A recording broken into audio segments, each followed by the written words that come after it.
My, 22 female, and sisters, 20 female, P. Parents divorced when I was 7 years old. It was expected. Their marriage was arranged and they tried making it work but ultimately couldn't. The divorce went smoothly. Since Mom was a stay-at-home mom, Dad agreed to continue paying for her expenses and also arranged for me and P to see a therapist once a month so we could express our emotions in a healthy environment. At 14 years old, my dad married my stepmom.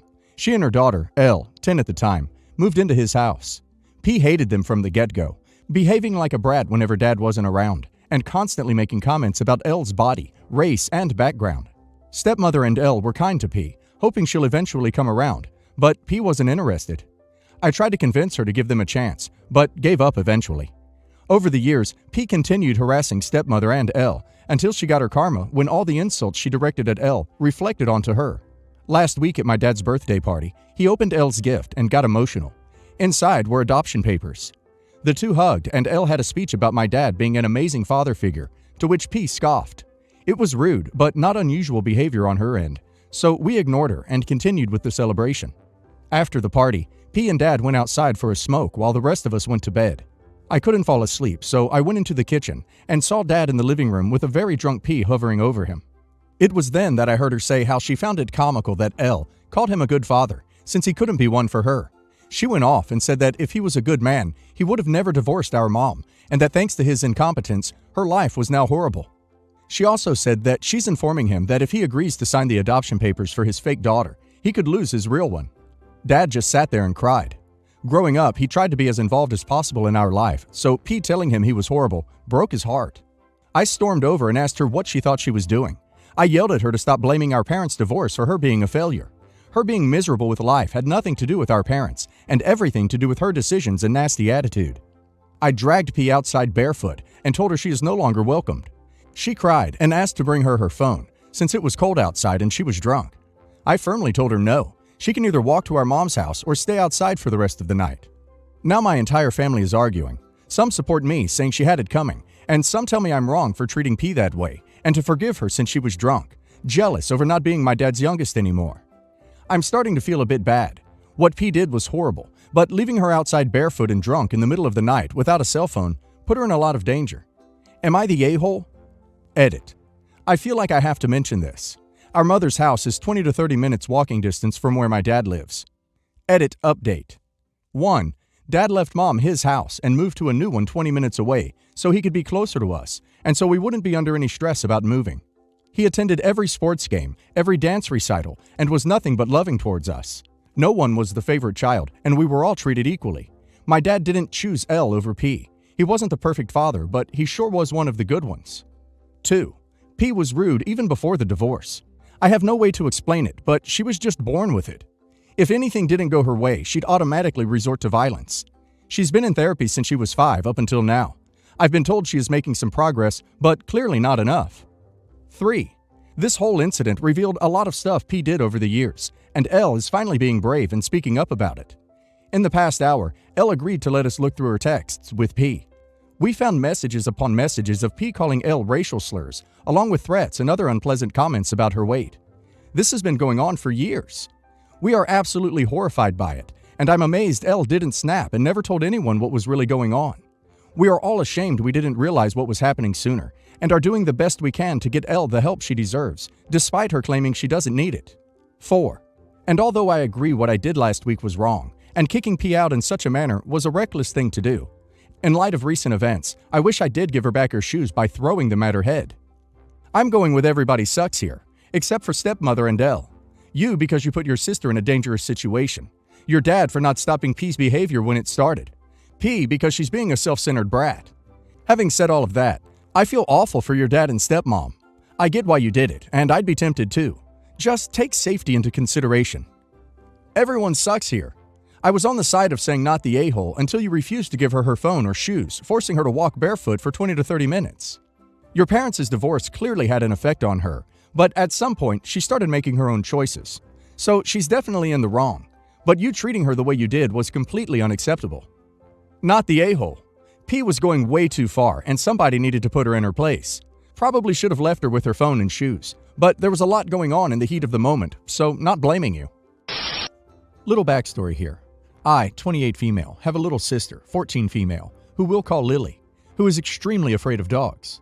Her dog phobia happens only with big dogs, after a Rottweiler knocked her to the ground when she was 10. Also, my sister is living with me as my parents have gone abroad, and we both are extremely close. We live in a big house which can easily accommodate 3 people. This happened a week ago. My aunt was going through a messy divorce, so she moved in with me and asked me if she could bring her dog with her. Now, this dog is extremely large and tends to get overexcited with children. And taking into account Lily's fear of dogs, I refused. At first, my aunt took it well and gave the dog to my cousin, her daughter, who lives 3 hours away and says she'll look after it. So a week ago, my aunt asks me if she can bring the dog for visits outside of our house. I agree, as long as it's in the backyard and the dog is on a leash. I reminded her to not let him inside the house. Lily agreed and said that she has no problem as long as the dog does not come close to her. My aunt brought the dog over and Lily just stayed inside. I played with the dog a bit and then I went to the kitchen to cook dinner. Suddenly, I hear Lily screaming at the top of her lungs and I go to the living room. She's climbed on top of the sofa and the dog is at the bottom of it, barking at her. My aunt is telling Lily to come down and it's just a silly fear, the dog won't hurt you, etc. I was furious. I immediately took the dog outside and screamed at my aunt for what she had just done. I kicked her out and now she's staying with her daughter. My mom called me yesterday and told me that I had no authority to do that. I told her I did and that any sane person would do the same thing. My cousins also called me and told me that I did a heartless thing, that my aunt's daughter doesn't have space for my aunt and that she needs a home. I don't feel like I'm the a-hole. So, am I the a-hole? Not the a-hole 100%. Your aunt knew how your sister reacts to dogs and agreed to not let her dog inside. Then she broke that promise. Also, no, it's not a silly fear, and what the duck? Not the a-hole. She scared the crap out of your sister on purpose, and just as importantly, she willfully lied to you and did not keep her word. Absolutely not. She agreed to conditions with no intention of keeping to them. This person cannot be trusted. Update. My aunt called Lily about a half an hour ago and called her a spoiled brat for getting her kicked out and told her that she, the aunt, wished the dog had hurt Lily. I called my aunt back and it escalated into a heated argument. My mom called me and told me that I needed to apologize to my aunt and welcome her back home, as it is technically her childhood home. And I told her that it was not her home, as my grandparents left me the house when they died. What do you guys think? Should I apologize? Also, I'm planning on taking in Lily as my parents are permanently staying abroad. Update 2. My aunt, we'll call her Diana from now on, was kicked out an hour ago by her daughter after she left the dog loose in the house. The dog destroyed more than a few items. She's apologized and asking if she can live with us because she is essentially homeless. What should I do? Update 3. This is the final update, thankfully. Lily called up our dad, who wasn't aware of any of this, by the way, and was crying as she talked to him. He understood, as he had a dog phobia as a child too, and chastised my mom and Diana, and further followed up by calling up all the family members and cutting off Diana. She's a fully grown adult with a steady income and therefore could afford a hotel room. Apparently, she had enough money to buy an apartment at short notice. Buy, not rent. And eat well for a year without any income. So she's bought her own apartment. Allows pets, by the way. And she got it fully furnished. Should have just done that in the beginning. And yes, Lily is well now. She says she forgives Diana for what she did. I haven't. Not the a-hole. Cut off that weotch of an aunt and any family member who says you were at fault here. Even your dumb boyfriend who called you overreacting. I feel furious reading the story and the update. I'd be livid if anyone does that to my daughter. I can't believe your mom sided with the witch instead of her own daughter. Take custody of your sister and tell the rest of them to screw off. I've been married to my husband for almost 3 years and we have 2 kids, twins, female and male, 15 months. My husband has 2 older sisters. He is the youngest of the 3. I've always got along with the younger sister-in-law, but not so much with the older. She has always been very judgmental towards me, and we had countless arguments in the past, but a couple of days ago, we got into a big fight. My kids got the flu, and it's been a rough week for both me and my husband. My mother-in-law and father-in-law have come to stay with us for a few days because I got sick too, and I was exhausted, so they offered to help me. My mother and father-in-law had taken our kids for a walk in the evening, as they had for the past couple of days, since they were getting better and sister-in-law happened to be around here, so she joined them with their youngest daughter, 12 years old. She returned soon and came over to our house and began complaining that since both of her parents were out for a walk with our kids, they couldn't take her daughter to her friend's house, and she would have to do it herself. My husband drove our niece to her friend's house eventually. She began blaming me that I was irresponsible and forced her parents to babysit my kids. She insisted that they had no business to take them for a walk and that this was my job. She even accused me of being a bad housewife and pointed out that the house was a mess, that I didn't clean and didn't cook.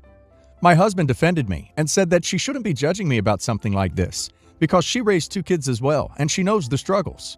Well, to keep it short, she said many ugly things, but what hurt the most was that my parents were right for kicking me out and they were probably now living much better without me and that I didn't deserve to be in her family. I lost it there and told her to shut up. She got upset and pushed me, and my husband had to get in between us and yelled at her. I told her to leave my house and never come back. We talked about this with my husband's younger sister, and she believes that we are both to blame and that we shouldn't have exchanged such harsh words. She disagreed that it wasn't right to keep her away from us because no matter what happened between me and her, my husband and my kids are still her family. Now that I heard another person's perspective, I'm thinking that I might have handled the situation poorly. My husband's family is really close together, and after this, my husband doesn't want to talk to his sister. And my mother-in-law and sister-in-law also had a big fight with her when they heard what happened. I feel like this is all my fault. So, am I the a-hole? Not the a-hole in any way. She says her parents have no business taking your kids for a walk, and it's your job. But apparently it's fine for them to take her kids somewhere, and that is somehow not her job.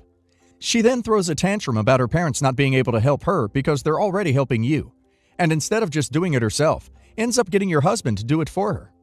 Then she proceeds to personally insult and criticize you because your house isn't 100% clean while you're all sick. Not only are you not the a-hole, you're absolutely right to tell her to get out and not come back. And to be honest, I wouldn't be letting her back in until she apologizes. She's a grade A hypocrite who wants other people to do her favors, but also criticize you for accepting favors. Younger sister-in-law can join her if she thinks you're being too hard. My father passed away somewhat recently. He had just bought a brand new truck. When my father died, my mother was taken care of, but barely. Blue-collar boomers. She has income, but barely breaks even. So this truck isn't just a truck. It's an asset she needed to turn into money to live on. Nevertheless, my mother is a saint of a woman. My little cousin, 26, was in need of a new car, but has no income on paper. He's a gig DJ, so can't walk into a dealer or bank, so he asked my mother for a deal. Boy, did she. We give him one. I could have sold the truck to a friend of my father's in cash in full, but my mother's a saint who thought she was helping family. Also, for what it's worth, when I say we, my sister and I didn't benefit from my father's death. There was no inheritance. We don't control my mother's money. We do, however, spend a lot of time helping our mother because she barely has a high school education, never graduated, and she often asks us for help financially. She needs whatever she has to live. She's not rich, so... The truck is worth about $35K. $45K on the high end. $27.5 was the lowest I found, with $100K more miles, and clapped out. This truck had plastic on the seat backs, and the little warning flag sticking out of the glove box. It was that new. It was agreed that he'd pay $350 a month, no interest, against a $27,500 note. He also said, and we agreed, because that's a forever loan, that he'd sell his car and give my mother the proceeds for that. My mother signed everything over, instead of holding the title, because dumb decision. My sister drew up a standard contract just to keep things on the up and up. It's what my sister does for a living. Dude got super offended. Then, weeks later, he says his life is up in the air right now and was not going to give my mother any proceeds from his car, which she was counting on to pay off some debt she'd accrued because of lack of positive income. It became a thing, and then he sent my sister, not my mother, the money and said, for screwing me. Are we the a-holes for thinking he's being a spoiled, ungrateful brat? Also, I won't get into the fact that his car he sold was worth more than $2,500, but... Not the a-hole. The odds of your mother getting a $350 monthly payment for the next 6.5 years is exactly 0%, with a margin of error of 0%. Hell, I bet he doesn't make it 6 months before he's missing payments. This was a huge mistake. Not the a-hole. Cousin sounds like a selfish jerk, hoping that without you and your sister's involvement, he could save a bunch of money by taking advantage of your sweet mom.